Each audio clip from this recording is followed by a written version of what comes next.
विद्यार्थी मित्रांनो, मागच्या तासिकेत प्रकरण 6 आपले पूर्ण झालेले होते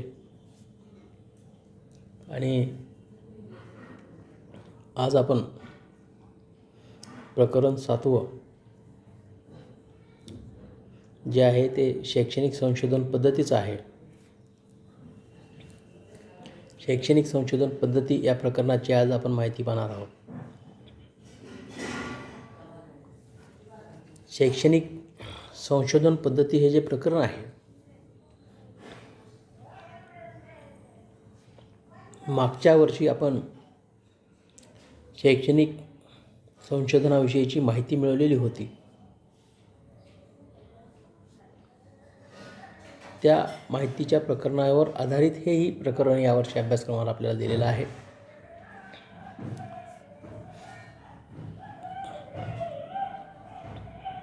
या प्रकरणामध्ये ऐतिहासिक संशोधन पद्धती 7.1 पहिला पॉईंट हा एक अभ्यासाला दिलेला आहे. त्यामध्ये ऐतिहासिक संशोधन पद्धतीचा अर्थ आपल्याला पाहायचा आहे. त्याचबरोबर ऐतिहासिक संशोधन पद्धतीची वैशिष्ट्ये आपल्याला पाहायची आहेत.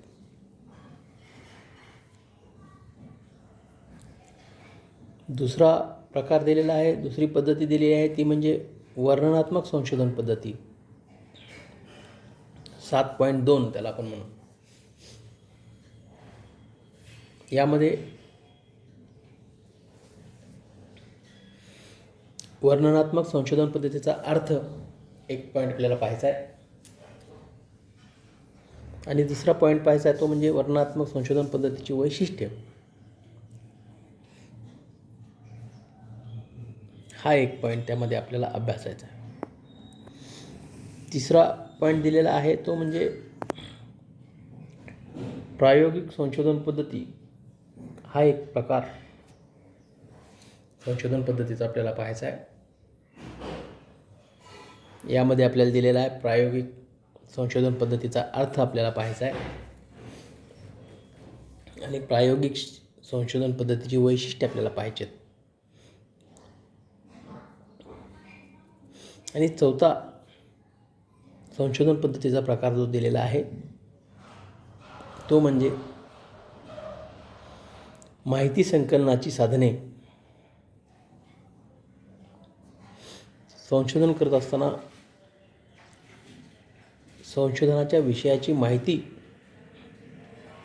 संकलित करावी लागते आणि मग ती माहिती संकलित करत असताना काही साधनांचा वापर करून ती माहिती संकलित केली जाते. त्यामध्ये संशोधनाची साधने कोणती आहेत त्याविषयीची माहिती आपल्याला या प्रकरणात दिलेली आहे. त्यामध्ये पहिलं साधन सांगितलेलं आहे प्रश्नावली, दुसरं साधन दिलेलं आहे मुलाखत सूची आणि तिसरं साधन दिलेलं आहे संपादन कसोटी. ही संशोधनाची साधने आहे.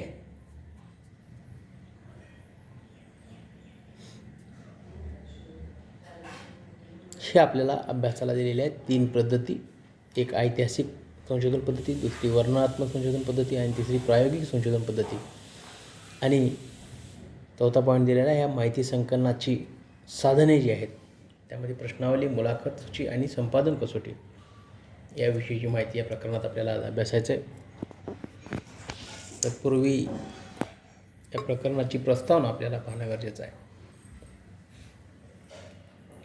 यामध्ये दिलेले आहे, सांगितलेलं आहे की मागील इयत्ता म्हणजे इयत्ता 11वीमध्ये तुम्ही शैक्षणिक संशोधनाविषयी माहिती मिळवली.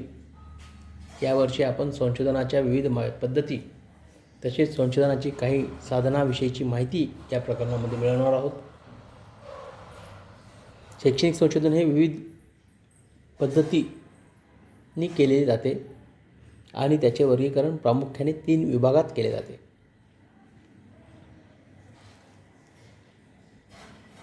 आता याच्या अनेक पद्धती आहेत संशोधनाच्या, पण त्याचे वर्गीकरण हे प्रामुख्याने 3 विभागात केले जाते. ते 3 विभाग कोणते आहेत ते आपल्याला पाहायचं आहे. त्यामध्ये भूतकाळाशी संबंधित असणाऱ्या समस्यांचे संशोधन केले जाते. त्यानंतर वर्तमान काळ म्हणजे चालू काळ. या चालू काळातील समस्यांचे संशोधन यामध्ये केले जाते. आणि येणारा काळ म्हणजे भविष्यकाळ. आणि या भविष्यकाळाविषयी संबंधित असणाऱ्या समस्यांचे संशोधन यामध्ये केले जाते. अशा 3 प्रकारामध्ये त्याचे वर्गीकरण केले जाते. कोणते 3 प्रकार? भूतकाळ, वर्तमान काळ आणि भविष्यकाळ. म्हणजे मागील काळ म्हणजे भूतकाळ, चालू काळ वर्तमान काळ आणि भविष्यकाळ म्हणजे पुढचा काळ, येणारा काळ. अशा 3 प्रकारात त्या संशोधनाचे वर्गीकरण केले जाते. थोडक्यात या तिन्ही पद्धतीचे वर्गीकरण कालमानावर आधारित असते. कालमानावर आधारित केले आहे. ही झाली याची प्रास्ताविक प्रस्तावना. आता त्यातला पहिला प्रकार आपल्याला पाहायचा आहे, तो म्हणजे ऐतिहासिक संशोधन पद्धती. ऐतिहासिक संशोधन पद्धतीमध्ये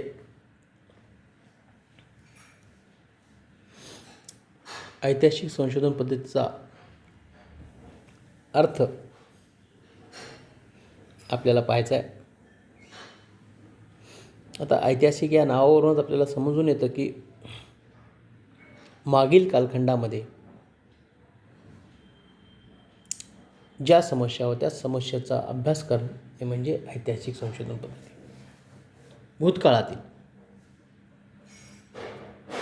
भूतकाळातील घटनांचे सुसंगत, यथार्थ आणि वस्तुनिष्ठ वर्णन आणि विश्लेषण, पृथक्करण म्हणजे विश्लेषण करण्याकरता उपयुक्त असलेल्या शास्त्रीय पद्धतीला ऐतिहासिक संशोधन पद्धती असे म्हणतात. भूतकाळातील घटनांचे सुसंगत आणि यथार्थ आणि वस्तुनिष्ठ म्हणजे संशोधनामध्ये सुसंगतता असते, संशोधनामध्ये सत्यता असते आणि संशोधनामध्ये वस्तुनिष्ठ वर्णन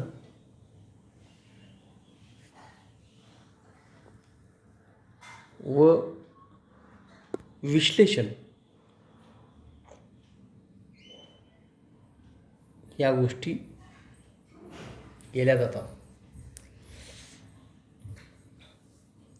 म्हणूनच म्हटलेलं आहे भूतकाळातील घटनाचे सुसंगत आणि यथार्थ आणि वस्तुनिष्ठ वर्णन आणि पृथक्करण करण्याकरता उपयुक्त असलेल्या शास्त्रीय पद्धतीला ऐतिहासिक संशोधन पद्धती असे म्हणतात. ही त्याची व्याख्या आहे. ज्या पद्धतीचा अवलंब केल्याने इतिहासाची यथार्थ ओळख होते त्या पद्धतीला ऐतिहासिक संशोधन पद्धती असे म्हणतात.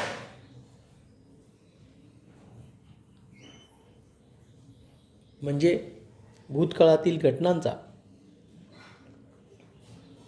वस्तुनिष्ठ व त्या घटनांची सत्यता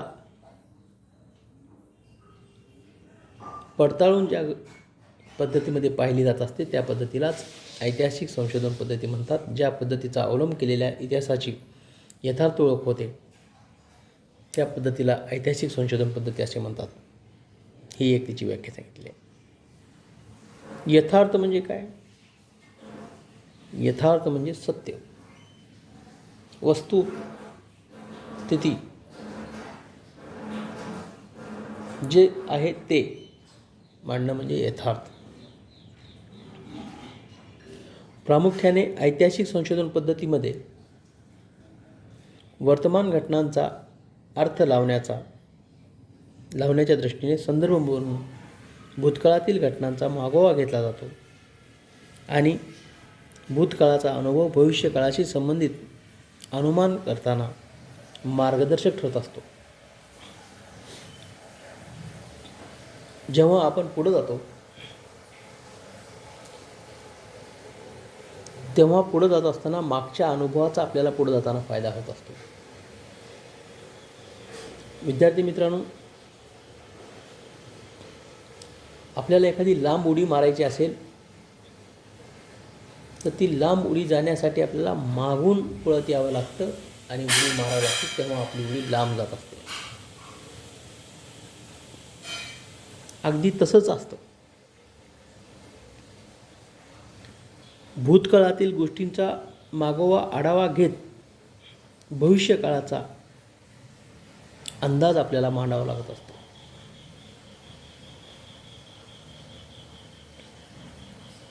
आपण आपल्यावर जे काही गोष्टी कळत नकळत संस्कार आपल्यावर होत असतात ते आपल्या घरातील ज्येष्ठ लोकांच्या माध्यमातून होत असतात. आपले आजी आजोबा असतील,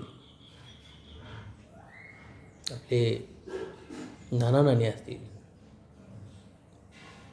हे जे काही घरातले ज्येष्ठ मंडळी असतात त्यांच्या माध्यमातून आपल्याला चांगलं आणि वाईट काय ह्या गोष्टीची जाणीव होत असते. तसं भूतकाळात ज्या गोष्टी घडलेल्या आहेत त्या गोष्टींचा आढावा घेत वर्तमानात वर्तन करत भविष्याचा वेध घेतला जात असतो. हे फार महत्त्वाचं आहे आणि म्हणून ऐतिहासिक संशोधन हे देखील महत्त्वाचं आहे. ऐतिहासिक संशोधनात भूतकाळातील समस्यांचा अभ्यास केला जात असतो.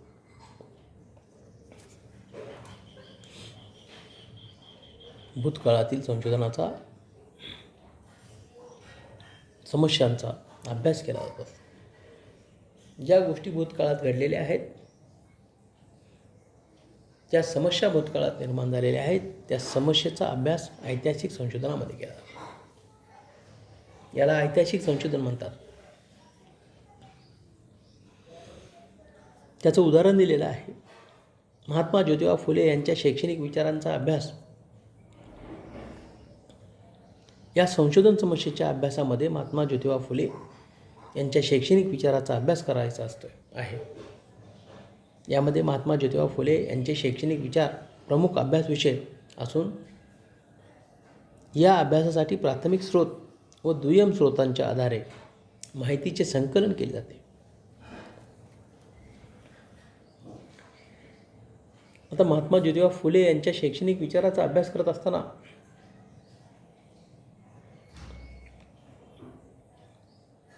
आपल्याला 1918 पासून 1900 पर्यंतचा कालखंड पाहावा लागतो, म्हणजे मागे जावं लागतं. ज्योतिबा फुलेचा जन्म आणि ज्योतिबा फुलेंचा कार्याचा परिचय आपल्याला करून घ्यावा लागतो. तेव्हा आपण महात्मा ज्योतिबा फुलेंच्या शैक्षणिक विचाराचा अभ्यास त्या माध्यमातून आपल्याला होऊ शकतो.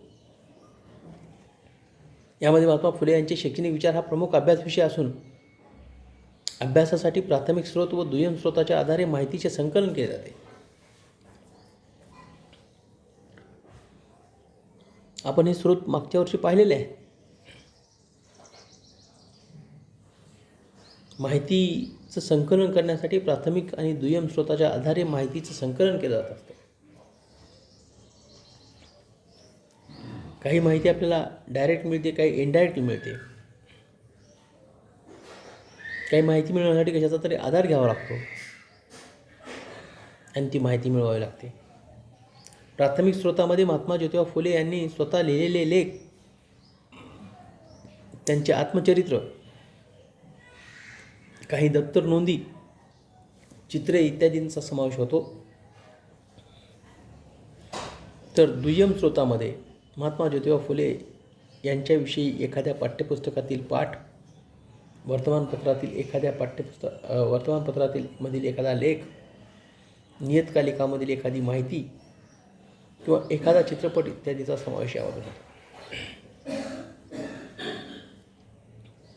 जी माहिती डायरेक्ट मिळते त्याला प्राथमिक स्रोत म्हणतात आणि जे एखाद्या साधनांकडून मिळते ते दुय्यम त्याला दुय्यम माहिती असं म्हणतात, दुय्यम स्रोत म्हणतात. अशा पद्धतीने ह्या स्रोतांचा आधार घेऊन माहितीचं संकलन केलं जातं. घटनेला साक्षी असलेल्या व्यक्तीने लिहून ठेवलेल्या कागदपत्रांना आणि त्याचे प्रत्यक्ष परीक्षण करता येते अशा भूतकाळात उपयोगात आणल्या गेलेल्या वस्तूंना प्राथमिक स्रोत म्हणतात. आणि या प्राथमिक स्रोतांचा आधार घेत ज्या घटना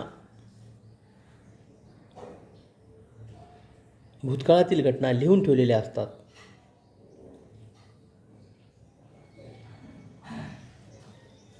त्या घटना उपयोगात आणून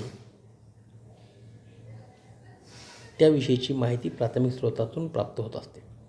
यामध्ये दप्तर असेल, अवशेष असेल, छायाचित्र असतील, त्याचे मुद्रित साहित्य त्यांचं असेल, या गोष्टींचा त्यामध्ये समावेश होतो. दुसरा पॉईंट दिलेला आहे की घटनेचा साक्षीदार नसलेल्या व्यक्तीने प्रत्यक्ष घटनेत साक्षी व सहभागी असलेल्या व्यक्तीकडून माहिती आधारे तयार केलेल्या अहवालाला दुय्यम स्रोत म्हणतात. आता काय दुय्यम स्रोतमध्ये प्रत्यक्ष घटनेत साक्षी व सहभागी असलेल्या व्यक्तीकडून, म्हणजे माझी माहिती उदाहरणामध्ये माझ्या मित्रांकडून मिळवली, याला दुय्यम स्रोत म्हणतात. आणि माझी माहिती माझ्याकडून डायरेक्ट मिळवणे याला प्रथम स्रोत म्हणतात.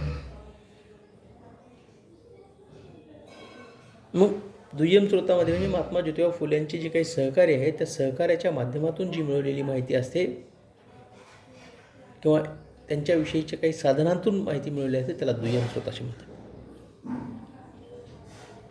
यामध्ये ज्ञानकोश असतील, क्रमिक पाठ्यपुस्तके असतील, वर्तमानपत्रे असतील, नियतकालिके असतील, अन्य संदर्भ ग्रंथांचा यामध्ये समावेश होतो.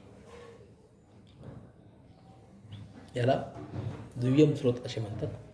त्यामुळे विद्यार्थी मित्रांनो, तुम्हाला ऐतिहासिक संशोधन पद्धती पाहत असताना, ऐतिहासिक संशोधन पद्धतीचा अर्थ पाहत असताना ऐतिहासिक संशोधन म्हणजे काय हे तुम्हाला आता कळलेलं असेल. त्याचबरोबर यामध्ये दिलेल्या उदाहरणावरून आपल्याला हे लक्षात आलं असेल की माहिती गोळा करत असताना, माहिती संकलित करत असताना काही प्राथमिक स्रोत आणि काही दुय्यम स्रोत या दोन्ही स्रोतांच्या आधारे माहितीचं संकलन केलं जातं. त्यामध्ये प्राथमिक स्रोत हे जी माहिती एखाद्या घटकाची डायरेक्ट आपल्याला मिळत असते ती माहितीचा समावेश प्राथमिक स्रोतामध्ये होतो. आणि एखाद्या घटकाची माहिती एखाद्याच्या साह्याने मिळते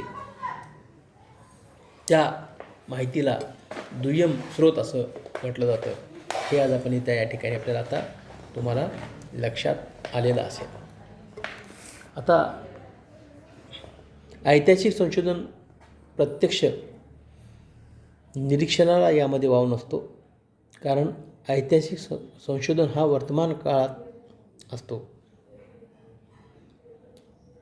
ऐतिहासिक संशोधनात प्रत्यक्ष निरीक्षणाला वाव नसतो, कारण संशोधक हा वर्तमान काळात असतो, तर घटना ही भूतकाळात घडलेली असते. त्यामुळे यथार्थ माहिती त्याला अनेक साधनांच्या आधारेच मिळवावी लागते. कारण ऐतिहासिक संशोधन हे भूतकाळामध्ये घडतं, त्यामुळे वर्तमान काळामध्येच संशोधक काम करत असतो. त्याला ही माहिती त्यांनी पाहिलेली नसते, तर ही माहिती त्याला अनेक साधनांच्या आधारे मिळवावी लागते. अनेक साधनांच्या आधारे तो मिळवत असतो.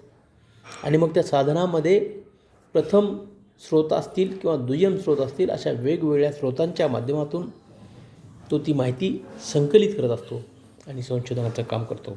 अशा पद्धतीनं ऐतिहासिक संशोधन पद्धतीचे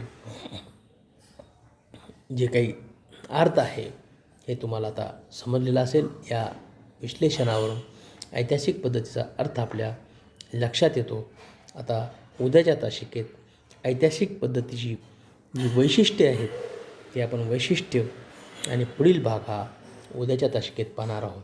ऐतिहासिक पद्धतीची वैशिष्ट्य त्या अगोदर आपल्याला सांगितलेलं आहे. सांगा पाहू म्हणून डॉक्टर सर्वपल्ली राधाकृष्णन यांच्या शैक्षणिक योगदानाचा अभ्यास या संशोधन समस्येशी संबंधित माहिती संकलनासाठी कोणत्या प्राथमिक व दुय्यम स्रोताचा वापर आपल्याला करता येईल हा प्रश्न आपल्याला विचारलेला आहे. आता डॉक्टर सर्वपल्ली राधाकृष्णन म्हणजे हे देखील भारताचे राष्ट्रपती राहिलेले आहेत.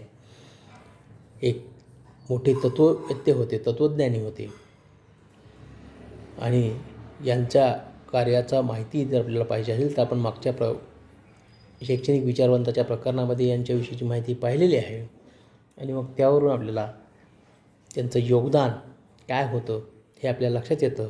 व हे माहिती आपल्याला संकलित करण्यासाठी त्यांच्या बाबतीत प्रथम स्रोत आणि दुय्यम स्रोत याचा वापर करून ही माहिती गोळा करावी लागते आणि त्याविषयीची माहिती आपल्याला लक्षात येते. हे आपल्याला यावरून सांगता येतं. हे तुम्हाला आता या महात्मा फुलेंच्या उदाहरण पाहिल्यानंतर या विषयीची माहिती तुम्हाला विचारलेला प्रश्न आहे, तुम्हाला ह्या बाबतीत सांगता आली पाहिजे. हे या प्रश्नाचं उत्तर तुम्हाला विचारल्यामुळं हे तुम्ही सांगितलं पाहिजे. म्हणून तुम्हाला ऐतिहासिक संशोधन पद्धतीचा अर्थ अगोदर कळणं गरजेचं आहे. आणि आता ऐतिहासिक संशोधन पद्धतीचा अर्थ आपल्याला कळलेला असेल. उद्याच्या तासिकेत आपण ऐतिहासिक संशोधन पद्धतीची वैशिष्ट्ये जी आहेत ती वैशिष्ट्ये पाहणार आहोत. आधी तर आपण थांबूया.